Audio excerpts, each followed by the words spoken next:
Hello everyone, that's BioGirl Study with me. Welcome to my channel, and it's very important to be follow this series because this series is very beneficial for you. Okay, and oh, so sorry.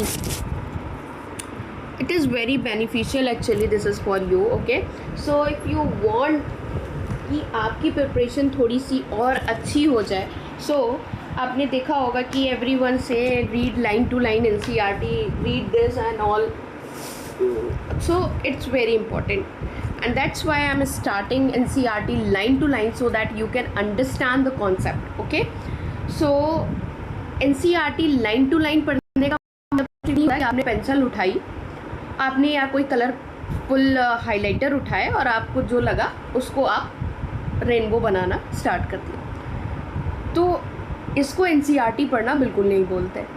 First of all you clear your concept about this topic, then after that you just revise it. जितनी बार आप revise करेंगे, आप ये मत सोचिए कि एक बार में चीज़ें हमने कवर कर ली हैं तो सारी की सारी कवर ही हो जाए. आप जितनी बार एनसीईआरटी पढ़ेंगे उतनी बार आपको लगेगा कि ये तो हम पहली बार पढ़ रहे हैं, ये तो पढ़ा ही नहीं. तो आपको जो इम्पॉर्टेंट है ये मत करिए, एक बार पढ़िए, just read the NCERT line to line. After that उस चीज़ को मार्क करिए. जब दूसरी बार में पढ़िए तब मार्क करिए, क्योंकि पहली बार में सब कुछ इम्पॉर्टेंट ही लगेगा, सब कुछ नया लगेगा, सब इम्पॉर्टेंट लगेगा. सेकंड में आप उसको समझिए, थर्ड में उसे धीरे धीरे रिकॉल करिए. फिर उन चीज़ों को एक जो आपको ये साइड में जो एक स्पेस दिया गया है उसको यूज़ करिए. कहीं से भी सोशल में भी अगर स्पेस मिल रहा है ना, आजकल कोई आपको स्पेस दे रहा है कि भाई कर लो जो करना है अपनी ज़िंदगी में, सो यूज़ दिस. एनसीईआरटी में भी स्पेस दिया हुआ है, सो उसे जाएं, उसे यूज़ करें. अगर स्पेस दे रहा है इन द सेंस, इसका मतलब ये नहीं है कि आपके पास कुछ बचा नहीं है. इस दुनिया में अगर किसी को स्पेस मिल रहा है और उसे ये अपॉर्चुनिटी मिल रही है कि वो कुछ कर पाए, तो इसका मतलब यही है कि वो आप बहुत कुछ कर सकते हो अगर वो स्पेस मिल गया है. आजकल की सोसाइटी आपको स्पेस ही दे दे, इतना बहुत बड़ी बात है. एनसीईआरटी ने भी दे रखा है, और उसको जो इम्पॉर्टेंट है उसको साइड में मार्क करिए. एनसीईआरटी को गंदा ना करें, क्योंकि गंदा करेंगे तो बहुत हौच पौच हो जाती है, पढ़ने में मन नहीं लगता है. जो इम्पॉर्टेंट है जस्ट अंडरलाइन इट. मैं बताते चलती हूँ कहाँ से क्वेश्चन फॉर्म होते हैं, कौन सी लाइन इंपॉर्टेंट है. ह्यूमन रिप्रोडक्शन जैसे जो चैप्टर है वो, उसमें हर एक लाइन इंपॉर्टेंट है. अब आप बोलोगे आप तो सारी लाइनें इंपॉर्टेंट बताते हो, जो है इंपॉर्टेंट वो है. सो जस्ट मार्क वन, एक बार में मार्क कर लीजिए. उसे बार बार जितनी बार रिवाइज करेंगे, उसको 4 बार अंडरलाइन करने से और अलग अलग कलर से कलर करने से नहीं कुछ होने वाला. एक बार अंडरलाइन कर लीजिए और उसको बार बार जितना रिवाइज करेंगे उतना ही आपको एनसीईआरटी ज़्यादा समझ में और याद होगी. ठीक है. बहुत लोग बोलते हैं बायो रटने वाली चीज़ है, बिल्कुल भी नहीं है. कोई भी ऐसा सब्जेक्ट है आप बता दीजिए, आप उसको रिवाइज ना करते हो और वो आपको याद रहता. So this subject want revision, nothing else. अगर आप अपनी प्रिपरेशन को एक अच्छी वे में, एक अच्छी लाइनअप, एक रोड मैप बना के चलेंगे, तो nothing is too tough and nothing is too. So just focus on the things, because you know क्या ही चल रहा है दुनिया में. So just focus on yourself, because if you are focusing to the another thing, that those things are not in your hands. But whatever you are doing and you are working on yourself, वो सब आपके हाथ में ही रहेगा और आपके mind में रहेगा, और वो आपसे कोई नहीं छीन सकता. और in that world, in that country, you know nothing, कुछ भी काम नहीं आने वाला है. अगर आपके पास सब कुछ डाउन हो जाएगा, but if you have a knowledge, उसको डाउन करने में थोड़ी सी ताकत लगती है. Because knowledge can never buy, knowledge can never steal also. आपसे कोई ना तो उसको कोई ख़रीद सकता है और ना ही कोई चुरा सकता है. सो just focus on knowledge. Okay. पढ़ाई सिर्फ इसलिए नहीं करिए कि बोर्ड चल रहे हैं डर में करना है. पढ़ाई इसलिए करिए कि एक सब्जेक्ट आपकी पहचान बन जाए कि ये subject. And if you are entering in, अगर आपने बायो लिया है तो आपने कुछ सोच समझ के लिया होगा. तो जस्ट मेक इट डिफरेंट कि यार नहीं यार, कुछ तो करेंगे, कुछ तो बायो में ही करेंगे. ठीक है.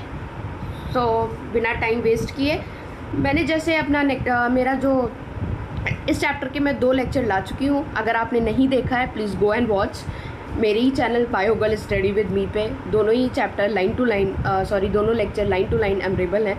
फर्स्ट लेक्चर में मैंने आपको इंट्रोडक्टरी पार्ट भी इसका बहुत इंपॉर्टेंट है, सो गो एंड वॉच। मैंने male reproductive system and after that female reproductive system मैंने आपको पढ़ा रखा है। उसमें oogenesis और स्पर्मेटोजेनेसिस अगर आप स्कूल में पढ़ रहे हैं आपको टीचर बताते होंगे वो कितना इंपॉर्टेंट कॉन्सेप्ट है। So you go and watch it and learn it. और ये जो आपको ऊपर फ्लो चार्ट दिख रहा है ये वाला, इसको बार बार बनाएं, अपने कॉपी में रिवाइज करें और ये बोर्ड्स में अगर बना के आते हैं तो अच्छे मार्क्स मिलते हैं, ठीक है। एंड वन मोर थिंग, मैंने जैसे कि अपने नेक्स्ट वाले लेक्चर में फीमेल रिप्रोडक्टिव सिस्टम में बताया था कि आज जो नेक्स्ट वाला हमारा लेक्चर आएगा वो सिर्फ मेंस्ट्रुअल साइकिल पे आएगा, क्योंकि जो मेंस्ट्रुअल साइकिल है उसमें बोर्ड्स में ही नहीं, कॉम्पिटिटिव एग्ज़ाम में भी कभी कभी मेंस्ट्रुअल साइकिल पूरी लिखने को आ जाती है बोर्ड में। कभी कभी कॉम्पिटिटिव एग्ज़ाम में बहुत सारे कि क्या जो है हार्मोन्स इंक्रीज़ हो रहे हैं, कहाँ पे क्या ल्यूटियल फेज़ है, क्या है, तो वहाँ पे आप ट्राई करिए कि आप अपने एनसीईआरटी में साइड में लिख लीजिए कि कहाँ पे कौन से हार्मोन जो हैं वो इंक्रीज़ कर रहे हैं, कहाँ पे हार्मोन कौन से डिक्रीज़ कर रहे हैं, ठीक है। So just go with the flow, okay. So go menstrual cycle. Now a time I don't think so no one know about menstrual cycle. Everyone know and that is a very normal process in female. So आपकी NCERT क्या कहती है? The reproductive cycle in the female primates, monkey, apes and human beings is called the menstrual cycle. So menstrual cycle जो है वो सिर्फ female के human beings में ही नहीं होती है, मंकी में भी मेंस्ट्रुअल साइकिल है, एप्स में भी मेंस्ट्रुअल साइकिल है एंड ह्यूमन बींग्स के फीमेल प्राइमेट जितनी होती हैं उनमें मेंस्ट्रुअल साइकिल हो रही है और उसे हम मेंस्ट्रुअल साइकिल बोलते हैं। आपकी एनसीईआरटी ये लिख रही है। The first maturation begin at the puberty and it's called the menarche. ये वर्ड आपको याद रखना है, पूछ लिया जाता है बोर्ड्स में, पूछ लिया जाता है ये वर्ड बोर्ड्स में। क्या अच्छा कॉन्सेप्ट है, आपको याद रखना है। बायो स्टूडेंट हो तो थोड़ा सा बायोलॉजिकल कॉन्सेप्ट से चलोगे और बायोलॉजिकल वर्ड्स यूज़ करोगे, so you can feel it ना, you are a biology student. If you are like कि प्यूबरिटी पे गेन होता है, हाँ वो when you are talking in, you are sitting in a society and you are call it menarche, so इंसान समझेगा कि आपके पास नॉलेज है। And if you want to knowledgeable so you should be learn about that type of the words जो इसमें NCERT लिख रही है। बायोलॉजिकल वर्ड से थोड़ा फैमिलियर होइए और जब आप बायोलॉजिकल वर्ड से फैमिलियर होना स्टार्ट करेंगे और उसे सोसाइटी में लाएंगे तो आपको भी अच्छी फीलिंग आएगी, ठीक है। So the first maturation begin at the puberty. जब प्यूबरिटी जो फीमेल है जब प्यूबरिटी गेन करती है तो क्या होता है, उसको हम क्या कहते हैं, मेनार्च कहते हैं। इन अ ह्यूमन फीमेल, अगर ह्यूमन फीमेल्स की बात करें, maturation repeated at the average interval of about 28 to 29 days. Female को पता होगा आपकी जो साइकिल है, जो ह्यूमन बींग्स जो फीमेल हैं उनमें ये साइकिल मंथ वाइज 28 से 29 डेज पे रिपीट करती है, ठीक है। तो क्या याद रखना है, जो फर्स्ट मैच्योरेशन जब बिगिन होती है प्यूबरिटी पे उसको हम मेनार्च बोल रहे हैं, और ये ह्यूमन फीमेल्स में क्या होती है 28 से 29 डेज पे ये रिपीट होती है। सबकी साइकिल अलग अलग होती है, ठीक है, वेरी करती है कि सबकी साइकिल सेम नहीं होती, वेरी करती है, सबकी अपनी अपनी साइकिल है। So the cycle of the event starting from one maturation till the next one. So अगर हम बात करते हैं the cycle of events starting from one maturation till the next one is called the menstrual cycle. जो पहले हमारी menstrual cycle मतलब कहने का मतलब है कि जो पहले आपकी मेंस्ट्रुअल साइकिल शुरू हुई और वो जब दूसरी 28 से 29 डेज़ पे रिपीट होकर आती है, जैसे एनसीईआरटी लिखती है कि 28-29 डेज़ पे रिपीट होती है, किसी की जल्दी आ जाती है, किसी की लेट में आती है, तो जो ये रिपीट होती है इन्हीं के बीच का जो ये पूरा एक्सटेंड, ये जो फेज़ है, इसी को आप क्या कहते हो, मेंस्ट्रुअल साइकिल कहते हो। One ovum is released. अब ओवम जो है वो रिलीज होता है, ओव्यूलेशन होता है। ड्यूरिंग द मिडिल इसके बीच में जो ओवम जो रिलीज़ हो रहा है उसके बीच में जो middle of each menstrual cycle, जब वो ओवम जो है वो फर्टिलाइज नहीं होता है तो वो मेंस्ट्रुअल साइकिल के थ्रू बाहर आता है, ठीक है। The major event of the menstrual cycle are shown in the, ये आपका जो चार्ट है दैट इज़ वेरी इंपॉर्टेंट, मतलब आपका सब कुछ इसमें लिखा हुआ है, एवरीथिंग जो आपको नीचे पढ़ाएंगे वो इसमें लिखा हुआ है, ठीक है। तो हम नीचे पढ़ लेते हैं, देन हम इसको पढ़ेंगे, ठीक है। So we are going, first of all हम थ्योरी कंप्लीट कर लेते हैं। The cycle start from the menstrual phase, अब जो साइकिल है वो आपकी मेंस्ट्रुअल फेज से स्टार्ट होती है। And when menstrual cycle flow occur and it's last from 3 to 5 days, किसी के 3 days आती है, किसी के 5 days आती है। मेंस्ट्रुअल साइकिल का अपना टाइम है लोगों में, और ये फ्लो अकर होता है 3 से 5 दिन का, ठीक है। The menstrual cycle flow result due to the breakdown of the endometrial lining of the uterus. अगर आप मेरे नेक्स्ट लेक्चर आप पढ़कर आए हैं, प्रीवियस लेक्चर जो है वो अगर आप वो पढ़ के आएंगे तो आपको पता होगा कि एंडोमेटेरियम क्या करती है, और यहाँ पे वही लिखा हुआ है कि एंडोमेटेरियम जो लाइनिंग होती है यूट्रस की वो ब्रेक डाउन होती है। And its blood vessel which form liquid that's come out through the vagina, यहाँ पर इट्स ब्लड वेसल जो होती हैं विच फॉर्म लिक्विड फॉर्म कर देती हैं और क्या होती हैं, वेजाइना के थ्रू बाहर आती हैं।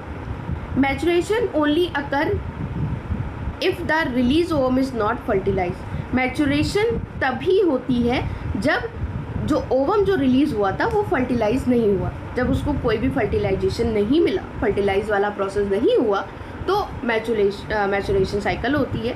और अगर वो फर्टिलाइज हो गया तो मैचुरेशन नहीं होगा, अगर फर्टिलाइज नहीं होता है तो मैचुरेशन के थ्रू वो ओवम बाहर आ जाता है। लैक ऑफ मैचुरेशन में बी इंडेक्टिव ऑफ प्रेगनेंसी, अगर लैक ऑफ मैचुरेशन साइकिल हुआ है कि नहीं आई है तो हो सकता है कि प्रेगनेंसी इस चीज़ का इंडिकेशन हो सकती है। बट हर टाइम पे ऐसा ज़रूरी नहीं है कि प्रेगनेंसी की वजह से, स्ट्रेस एंड ऑल की वजह से भी ये चीज़ें थोड़ा लेट हो जाती हैं, जो हम आगे पढ़ेंगे। How it's may also be cause due to the some other underlining causes like, जैसे कि मैंने बताया स्ट्रेस, पुअर हेल्थ की वजह से भी लेट हो सकती है। The maturation phase is followed by the follicle phase, अब जो फिर मैचुरेशन साइकिल फॉलिकुलर फेज को क्या कर रही है, फॉलो कर रही है। ड्यूरिंग दिस फेज, इस फेज में the primary follicle in the ovary, जो प्राइमरी फॉलिकल है वो क्या कर रही है, in the ovary grow to become a fully mature Graafian follicle. अब जो ये आपका फॉलिकुलर फेज है वो क्या कर रही है, प्राइमरी फॉलिकल को, ओवरी को ग्रो करा रही है टू बिकम अ, क्या बनने के लिए, fully mature Graafian follicle. Graafian follicle भी मैंने आपको प्रीवियस वीडियो में पढ़ा रखा है कि ग्राफियन फॉलिकल क्या होता है, so go and watch it. And simultaneously the endometrium of the uterus regenerate through the proliferation. Maturation cycle हुई, 20 आपका 3 से 5 दिन पर चला, देन वो 28 से 29 डे पे अगर वो रिपीट हो रही है, इसका मतलब क्या हो रहा है कि वहाँ पर फिर से एंडोमेटेरियम फॉर्म हो रही है। तो अब आपका जो फॉलिकुलर फेज है वो क्या कर रहा है, प्राइमरी फॉलिकल जो है वो ओवरी को ग्रो करा रहा है, ओवरी को ग्रो कराता है तो फुली मैच्योर ग्राफियन फॉलिकल्स बनते हैं। एंड साइमल्टेनियसली जो एंडोमेटेरियम है यूट्रस का वो फिर से रीजनरेट कर जाती है थ्रू द प्रोलिफरेशन के थ्रू एंडोमेटेरियम फिर से रीजनरेट कर जाती है। This change in the ovary and the uterus are induced by changes in the level of pituitary and ovarian hormone. अब जो ये चेंजेस हो रहे हैं, एंडोमेटेरियम ब्रेक डाउन हो रही है, मैचुरल साइकिल चल रही है, उसके बाद वो फिर से बिल्डअप हो रही है, फिर से मैचुरल साइकिल आ रही है, इनके बीच में फीमेल में बहुत सारे हार्मोन चेंजेस होते हैं। Changes in the level of pituitary and ovarian hormone, दोनों के दोनों हार्मोन जो है उसमें बहुत सारे चेंजेस आते हैं। The secretion of gonadotropin, LH and FSH, अब ये कहाँ से फॉर्म हो रहे हैं ये भी मैंने प्रीवियस लेक्चर में पढ़ा रखा है।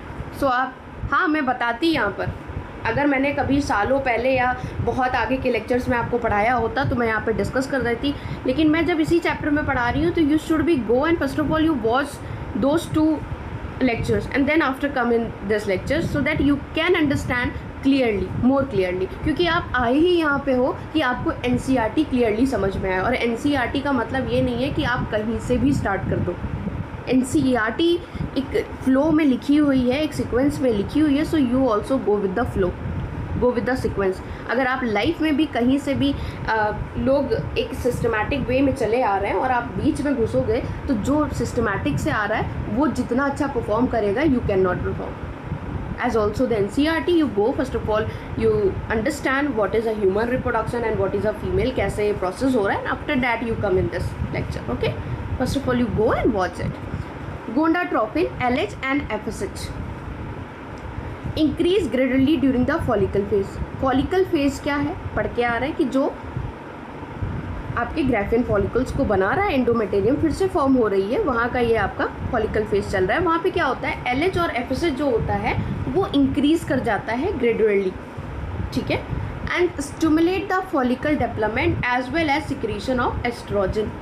अब इसमें क्या होता है, जो फॉलिकल डेवलपमेंट होता है as well secretion of estrogen, अब यहाँ पे एस्ट्रोजन का सिक्रीशन हो रहा है by the growing follicle, follicle grow कर रहे हैं बाय द ग्रोइंग फॉलिकल, तो यहाँ पे एस्ट्रोजन का सिक्रीशन हो रहा है। Both LH and FSH attain a peak level in the middle cycle. जब आपका मैचुरेशन ख़त्म होता है और उसके बाद जब एंडोमेटेरियम की फॉर्मेशन स्टार्ट होती है ना, किसके फेज़ में, इन अ फॉलिकुलर फेज़ में, तो उसका जो 14th वाला डे होता है वहाँ पर आपका LH और FSH इतनी बिल्कुल पीक लेवल पे होता है।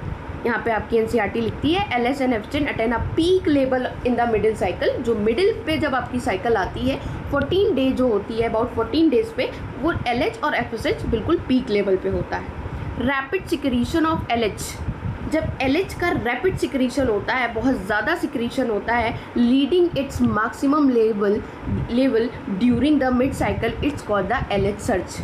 जो 14 डे आपका होता है मेंस्ट्रुअल साइकिल का, उसको हम LH सर्ज भी बोलते हैं। क्योंकि LH सर्ज क्यों बोलते हैं, क्योंकि वहाँ पर आपका रैपिड तरीके से LH आपके बॉडी में सिक्रीट हो रहा होता है, रैपिड तरीके से सिक्रीशन हो रहा है LH का, तो उस जगह पे जो 14 डे आपका मिडिल ऑफ द साइकिल होती है उसको हम LH सर्ज भी बोलते हैं। LH सर्ज पूछ लिया जाता है, ध्यान से पढ़ लीजिएगा कि LH सर्ज किसे बोलते हैं। मिड साइकिल जो होती है, जो 14 डेज वाली आपका डे है मेंस्ट्रुअल साइकिल का, सबका 14 डे सबका अलग होता है क्योंकि सबकी साइकिल अलग होती है, मैंने आपको बता दिया, लेकिन जो 14 डे होता है उसको आप LH सर्ज बोलते हो। Induce rupture the Graafian follicle and thereby the release of ovum ovulation. ये क्या करता है, रैप्चर करता है ग्राफिन फॉलिकल्स को एंड रिलीज करता है ओवम को, ओव्यूलेशन को। 14 डेज पे आपका जो ओवम होता है वो रिलीज हो जाता है। क्यों, LH सर्ज में क्या होता है, ग्राफिन फॉलिकल्स को रैप्चर करता है, ओवम रिलीज होता है, और इसी को हम क्या कहते हैं, ओव्यूलेशन कहते हैं। The ovulation ovulatory phase is followed by the luteal phase. अब जो ओलिवेटरी फेज है, मतलब अब ओव्यूलेशन हो गया है, ओवम बाहर आ गया है, तो अब आपका कौन सा फेज चल रहा है, पहले आपका LH सर्ज चल रहा था, फॉलिकल फेज चल रहा था, now you are come with the ovulatory phase. Ovulatory phase का मतलब है कि ओव्यूलेशन अब बाहर, ओवम आपका बाहर आ गया है। So what, it's followed by the luteal phase. अब यहाँ पर क्या, कौन सा फेज चल रहा है, ल्यूटियल फेज। वो फॉलिकल फेज यहाँ पे आपका चल रहा है ल्यूटियल फेज। आपको फॉलिकल फेज क्या चल रहा है, क्या प्रोसेस करता है, ल्यूटियल फेज क्या करता है, आपको याद रखना है, LH सर्ज याद रखना है, ठीक है। तो during which the remaining part of the Graafian follicle transfer of the core luteum. तो ल्यूटियल फेज के टाइम पे क्या होता है कि जितने रिमेनिंग पार्ट्स बचे होते हैं ग्राफियन फॉलिकल्स के, वो आपके ट्रांसफॉर्म हो जाते हैं इनटू द कॉर्पस ल्यूटियम में। तो क्या हुआ, फिर से पढ़ते हैं, बेसिकली हमें समझना है, हमें रटना नहीं है। तो हमें कैसे पढ़ना है, फॉलिकल फेज, ये आपका फॉलिकल फेज है, ये क्या कर रहा है, स्टिमुलेट कर रहा है, फॉलिकल डेवलपमेंट हो रही है, यहाँ पे एस्ट्रोजन का सिक्रीशन हो रहा है जिसकी वजह से फॉलिकल ग्रो कर रहे हैं। अब LH और FSH दोनों ही अटेन कर रहे हैं पीक लेवल, मिडिल साइकिल है जिसको आप LH सर्ज बोलोगे, ये rapid secretion of LH 14 days जो आपका आता है, मिडिल वाली जो चीज़ें आती हैं वो आपको क्या कहलाता है, आपका कहलाता है वो, so look at this, wait a minute, हाँ, जैसे आप मान लो यहाँ पे क्या लिखा हुआ है, ये आपका लिखा है फॉलिकल फेज, ठीक है, वेट अ मिनट,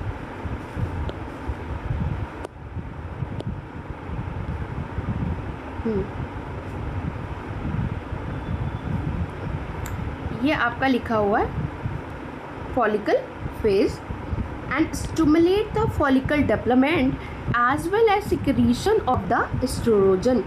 तो फॉलिकल में क्या हो रहा है, आपका फेज है स्टिमुलेट कर रहा है फॉलिकल डेवलपमेंट्स को, और सिक्रीशन हो रहा है किसका, एस्ट्रोजन का, जो कि क्या कर रहा है, फॉलिकल्स को ग्रो करा रहा है, ये लिखा हुआ है। अब यहाँ पे क्या हो रहा है, LH और FSH अटैन कर रहे हैं peak level of middle cycle. जो मिडिल साइकिल जो 14 डेज आता है, जो 14 डे आता है, उसको ही आप क्या कहते हो, वो आपका मिडिल एज है, उसको आप बोलते हो LH सर्च। ठीक, इसको आप बोल रहे हो LH सर्च। इतना पढ़ लिया। अब हम लोग फॉलिकल्स में आपने क्या पढ़ा है ये आपको याद रखना। पोस्ट कर देती हूँ, गंदा लगेगा वो। हाँ,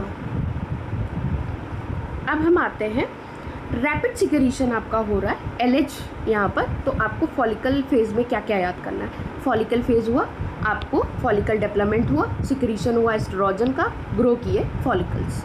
बोथ LH एंड FSH आपका peak level in the middle of the cycle, जो मिडिल ऑफ द साइकिल है 14 डेज वाली। अब यहाँ पे रैपिड सिक्रीशन हुआ LH का, जो कि क्या कर रहा है, मैक्सिमम लेवल पे हो रहा है, उसको आपने बोला LH सर्च। अब ये LH सर्च क्या करेगा, रैप्चर करेगा जो ग्राफिन,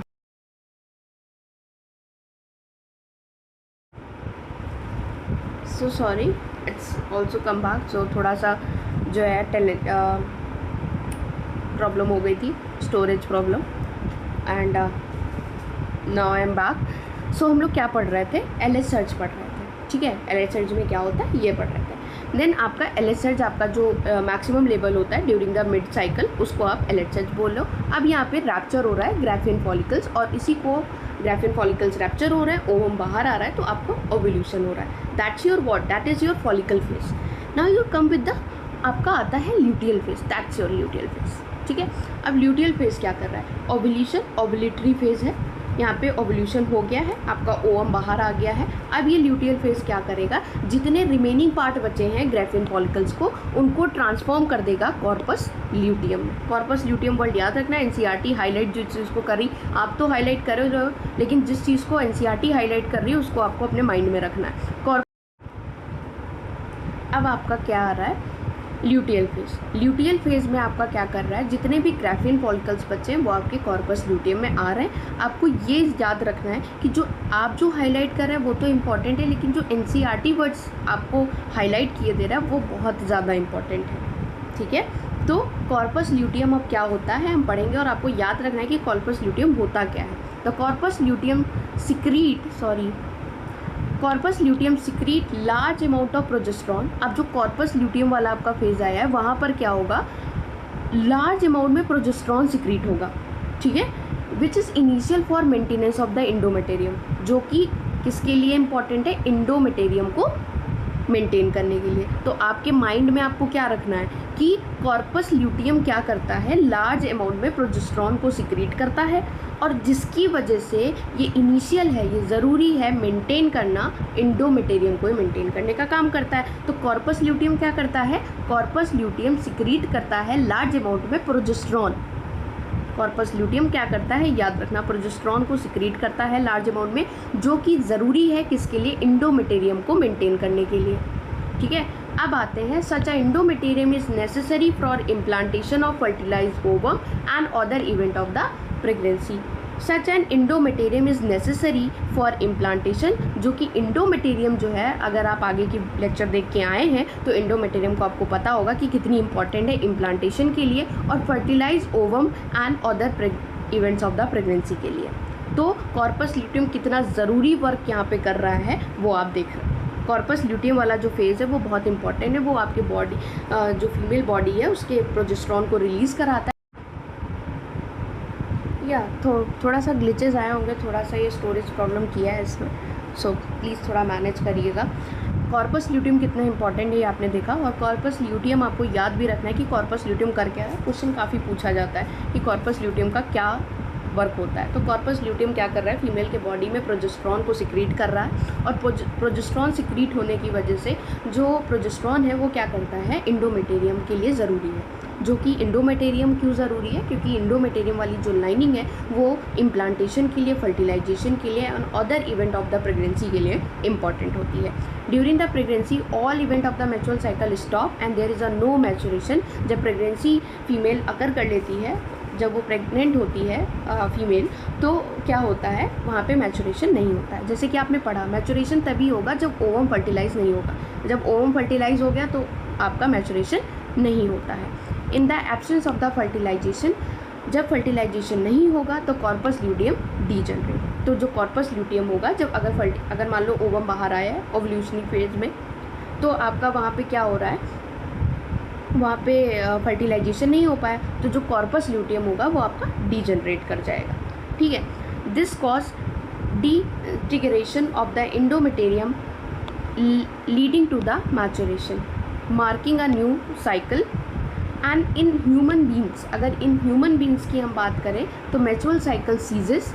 अगर हम बात करते हैं ह्यूमन बींग्स में, तो मैचुरल साइकिल जो होती है वो अराउंड 50 ईयर के एज पे जो होती है वो सीज हो जाती है।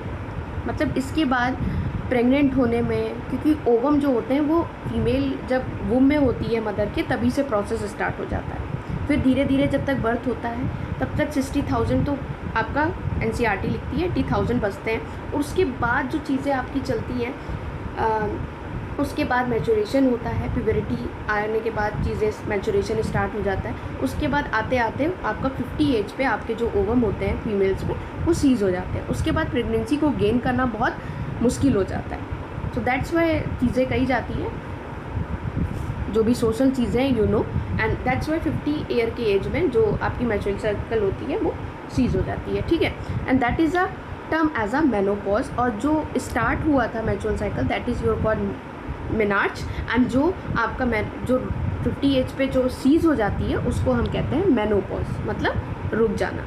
Cyclic maturation is a indicator of the normal reproductive phase. जो साइक्लिक मैचुरेशन है वो नॉर्मल रिप्रोडक्टिव का एक क्या है, इंडिकेटर है। And extend between the menarche and menopause, ये एक पूरी जर्नी है मेनार्च से मेनोपॉज तक। प्यूबरिटी में स्टार्ट होती है और 50 एज तक ये सीज हो जाती है, बंद हो जाती है। ठीक है, अब ये बहुत इम्पॉर्टेंट पूरा पैरा है, आपको याद रखना है कहाँ पे टाइम कर रहा है। LH इंक्रीज़ कर रहा है तो क्या follicle secretion of oestrogen body में हो रहा है, फॉलिकल ग्रो कर रहे हैं, क्या LH सर्ज होता है, LH सर्ज आपका क्या कर रहा है, मिड जो 14 डे होता है मेंस्ट्रुअल साइकिल का वो आपका होता है LH सर्ज। ठीक है, उसके बाद ओव्यूलेशन क्या होता है, देन कॉर्पस ल्यूटियम क्या कर रहा है, प्रोजेस्टेरोन को ला रहा है। ये सारी चीज़ें आपको याद रखनी है। अब यहाँ पर देखिए, मैचुरेशन आपका स्टार्ट हुआ है, दैट्स योर मेनार्च। ठीक है, ये आपका मेनार्च है प्यूबरिटी में। ओ बेटा यार, हाँ, मेनार्च में स्टार्ट हुआ है।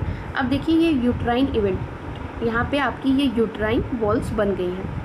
ठीक है, अब आप देख रहे हो ओवेरियन हार्मोन्स में आपका जब तक प्रोजेस्टेरोन लेवल जो था वो धीरे धीरे, जब आपकी ये लाइन बन रही थी इंडोमेटेरियम वाली, तो आपका प्रोजेस्टेरोन बिल्कुल डाउन था। जैसे ही ये इंडोमेटेरियम बन गई, आपके बॉडी में प्रोजेस्टेरोन लेवल भी इंक्रीज़ हो गया। And that means corpus luteum यहाँ पर है। अगर ये फर्टिलाइज नहीं होगा तो ये फिर डिजनरेट कर जाएगी। ठीक है, अब देखो एस्ट्रोजन भी है, वो पहले इंक्रीज़ कर रहा था, फिर धीरे धीरे करके इंक्रीज़ करेगा, फिर डिक्रीज़ करेगा, फिर इंक्रीज़ करेगा। ठीक है, अब ओवेरियन इवेंट में क्या होता है, आपके क्या होते हैं, डेवलपिंग फॉलिकल्स का डेवलपमेंट, मैच्योर फॉलिकल्स बनते हैं और ओव्यूलेशन हो जाता है, मतलब ओवम बाहर आ जाता है, दैट्स योर फॉलिकल फेज। अब ये यहाँ पे बाहर आ गया। अब डेवलपिंग कॉर्पस ल्यूटियम का डेवलपमेंट हो रहा है और रीग्रेनिंग कॉर्पस ल्यूटियम। फिर रीग्रेन, मेचुरल साइकिल ख़त्म हुई, फिर से वो साइकिल वही रिपीट होने लगेगी। एंड पिट्यूटरी हार्मोन लेवल जो आपका होता है, FSH पहले बिल्कुल डाउन होता है, फिर वो हल्का सा बढ़ता है और ल्यूटियल फेज इंक्रीज़ होता है थोड़ा ज़्यादा FSH से, और वो एकदम से जो होता है वो इंक्रीज़ करते हैं और फिर वो डाउन हो जाता है। ठीक है, तो आपने यही नीचे पढ़ा है। और ये वाला जो चार्ट है और ये वाला जो पैरा है बहुत इंपॉर्टेंट है। हर इंपॉर्टेंट एनसीईआरटी कोई ज़्यादा बवाल नहीं लिख रही है, सब कुछ इंपॉर्टेंट ही लिख रही है। उसने आधे से आधे पन्ने में आपका मैचुरेशन साइकिल ख़त्म कर दिया, लेकिन उस पन्ने में सब कुछ इंपॉर्टेंट उसने दिया हुआ, कुछ बवाल नहीं लिखा हुआ उसने, ठीक है। तो बवाल तो लिखा ही नहीं हुआ, जो लिखा है एनसीईआरटी बिल्कुल एग्जैक्ट वर्ड में लिखती है, कुछ ज़्यादा इधर उधर नहीं घुमाती। तो रिप्रोडक्टिव साइकिल क्या होती है फीमेल प्राइमेट्स में, मंकी और एप्स में होती है। हम लोग रिवाइज कर लेते हैं एक बार। और उसके बाद क्या होता है, जो प्यूबर्टी में जो आपकी मेंस्ट्रुअल साइकिल स्टार्ट होती है उसको हम मेनार्ड्स कहते हैं। 28 से 29 डेज़ पे ये रिपीट होती है, वेरी कर सकती है फीमेल टू फीमेल। देन जब जो एक साइकिल से जब एक साइकिल स्टार्ट होती है और जब दूसरी साइकिल आती है, नेक्स्ट साइकिल जो आती है, इन्हीं के बीच का जो ये गैप, ये जो लाइनअप है, इसी को हम क्या कहते हैं, मैच्योरेशन साइकिल कहते हैं। ओव्यूलेशन, ओवम रिलीज़ हो रहा है ड्यूरिंग द मिडिल साइकिल, मतलब 14 डेज, जिसको आप एलएच सर्ज बोल रहे हो। ईच मेंस्ट्रुअल साइकिल के बीच में, मिडिल साइकिल के बीच में आपका ओव्यूलेशन होता है, और ओव्यूलेशन के बीच में major event of the maturation cycle आते हैं। एंड साइकिल स्टार्ट होती है मैच्योरेशन फेज़ में। देन मैच्योरेशन फेज जो होता है वो 3 से 5 दिन पर रहता है। किसी के बहुत हैवी फ्लो, किसी के नॉर्मल फ्लो भी हो सकते हैं। मैच्योरेशन साइकिल फ्लो करता है, ब्रेक डाउन करता है एंडोमेट्रियम लाइनिंग को, यूट्रस को, ये ब्लड वेसल्स में होकर, फॉर्म लिक्विड में होकर ये वेजाइना के थ्रू बाहर आ जाती है। एंडोमेट्रियम वाली लाइन की यही ब्रेक डाउन होती है। मैच्योरेशन साइकिल देन रिलीज़ करता है। अगर मैच्योरेशन को ओवम जो बाहर आया वो फर्टिलाइज नहीं हुआ है तो क्या होगा, वो मैच्योरेशन के थ्रू बाहर आ जाएगा। और हो सकता है प्रेगनेंसी का भी इंडिकेटर होता है, लेकिन अगर किसी कोई स्ट्रेस बहुत ज़्यादा ले रहा है, उसकी हेल्थ सही नहीं है, तो ये लेट हो सकती है मैच्योरेशन साइकिल। देन आपकी आती है phase, primary follicles, ovary grow करी, अब आपका मैच्योर ग्राफियन फॉलिकल बन गया। साइमल्टेनियसली इंडोमेटेरियम यूट्रस में रीजनरेट करती है, फिर से रीजनरेट हो जाती है, और किसके थ्रू, प्रोलीफरेशन के थ्रू। देन चेंज आते हैं ओवरी एंड यूट्रस में, इनके बीच में काफ़ी चेंजेस आते हैं। बहुत सारे फीमेल के बॉडी में हार्मोन चेंजेस होते हैं, pituitary and ovarian hormone change होते हैं। And secretion of the gonadotropin, अब सिक्रीशन होता है गोनाडोट्रोपिन, एलएच और एफएसएच का, वो फॉलिकल्स पे, जिसको फॉलिकल फेज़ कह रहे हैं। फॉलिकल फेज़ में क्या हो रहा है, एज वेल सिक्रीशन, यहाँ पे फॉलिकल डेवलपमेंट हो रहा है, और उसके साथ साथ एस्ट्रोजन भी यहाँ पर सिक्रीट हो रहा है, एंड यहाँ पे फॉलिकल्स ग्रो हो रहा है। एलएच एंड एफएसएच जो होता है वो पीक अटेन करता है जब वो 14 डेज़ पे आता है, जो मिडिल ऑफ द साइकिल होती है, उसको हम एलएच सर्ज भी बोलते हैं, ठीक है। उसको हम क्या बोलते हैं, एलएच सर्ज बोलते हैं। मिड ऑफ द साइकिल को ये क्या करती है, रैप्चर करती है ग्राफिन फॉलिकल्स को, और ओव्यूलेशन करती है। ओव्यूलेशन ओलिवेटरी फेज, मतलब ल्यूटियल फेज, इसको हम ओलिवेटरी फेज को हम ल्यूटियल फेज भी बोलते हैं, और ये remaining part of the graphene follicles को कॉर्पस ल्यूटियम में कन्वर्ट कर देती है। कॉर्पस ल्यूटियम में कन्वर्ट करेगी तो लार्ज अमाउंट ऑफ फीमेल के बॉडी में लार्ज अमाउंट ऑफ प्रोजेस्टेरॉन जो होगा रिलीज होगा, और जो कि इंपॉर्टेंट होता है इंडोमेटेरियम को मेंटेन करने के लिए। इंडोमेटेरियम जो होता है वो नेसेसरी है, ज़रूरी है इम्प्लांटेशन के लिए, फर्टिलाइज के लिए, और pregnancy, other events of the pregnancy के लिए। Now during the pregnancy all event of the menstrual cycle stop and there is a no menstrual cycle. अगर प्रेगनेंसी हो जाती है तो मैच्योरेशन साइकिल नहीं होगी। अगर फर्टिलाइज हो जाता है ओवम तो मैच्योरेशन नहीं होगा तो अगर फर्टिलाइज नहीं हुआ तो उसे आपका मैच्योरेशन उसी तरीके से ये मंथली साइकिल होती है और ये रिपीट होती रहती है। And during the pregnancy all event of the maturation, in the absence of the fertilization corpus luteum degenerate. अगर फर्टिलाइजेशन नहीं हुआ तो कॉर्पस ल्यूटियम डीजनरेट कर जाती है, और after that endometrium leading to the maturation and marking a new cycle, और फिर से वो न्यू साइकिल के लिए अपना काम के लिए निकल जाती है, फिर से वो वही साइकिल स्टार्ट कर देती है। एंड ह्यूमन में 50 ईयर्स के बाद जो होती है वो साइकिल रुक जाती है, जिसको हम मेनोपॉज कहते हैं। एंड साइकिल इंडिकेटर नॉर्मल, तो आप कोशिश करिए कि बोर्ड वगैरह में आती है तो आप लिखें कि स्टार्टिंग फेज़ क्या होता है, प्यूबर्टी में गेन करता है, देन फॉलिकल फेज़ क्या है, देन ल्यूटियल फेज़ क्या है, देन कॉर्पस ल्यूटियम क्या है, कॉर्पस ल्यूटियम के बाद आपका मेनोपॉज क्या है, पूरा आप एक्सप्लेन करके अगर इस पॉइंट्स में आएंगे तो अच्छे मार्क्स मिलेंगे। ये आपका साइड में ये जो दिया हुआ है, ये मैच्योरेशन हाइजीन, ये भी मैं पढ़ा देती हूँ, इम्पॉर्टेंट है,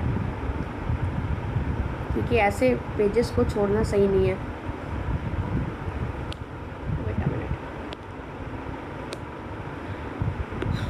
आज का तो अलग ही चल रहा है इसका। Wait a minute, we are trying to do something.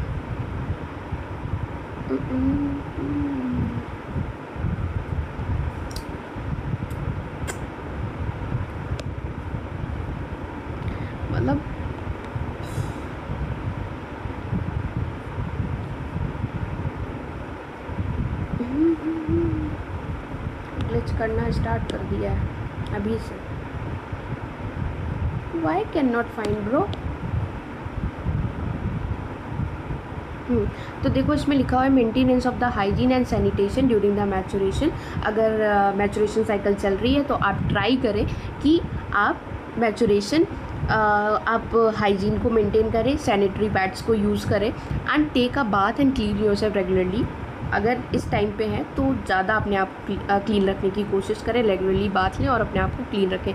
Use sanitary napkins और clean homemade pads, change sanitary napkin और homemade pads after every 4 to 5 hours as per the requirement. किसी को हैवी फ्लो होता है तो उसे जल्दी जल्दी चेंज करना पड़ता है, अगर नहीं होता है तो 4 से 5 पे आपको चेंज कर लेना चाहिए, because fungal infection and all ये सारी चीज़ें होने लगती हैं।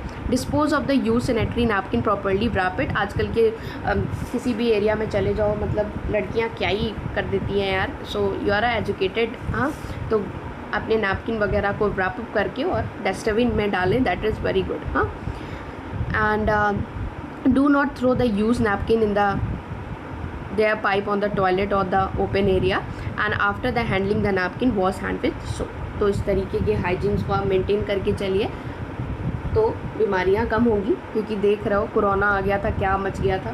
तो आपकी वजह से ऐसा कुछ ना उससे उत्पन्न हो जाए और आपको ही दिक्कत कर जाए, तो थोड़ा सा हाइजीन मेंटेन करिए।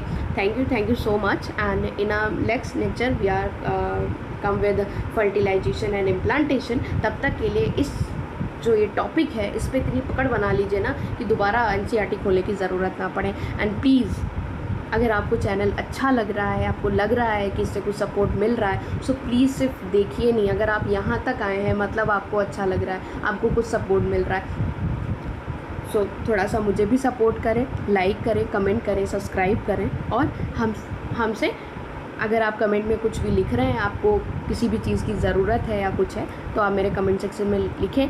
मैं ट्राई करूँगी कि आपको मैं उस चीज़ का रिप्लाई करूँ। और अगर ऐसा कुछ होगा कि वीडियो लाना है या कुछ लाना है, मैं ट्राई करूँगी कि मैं उसको लेके आऊँ। ठीक है, तब तक के लिए पढ़ाई करते रहें। All the very best, bye bye, thank you.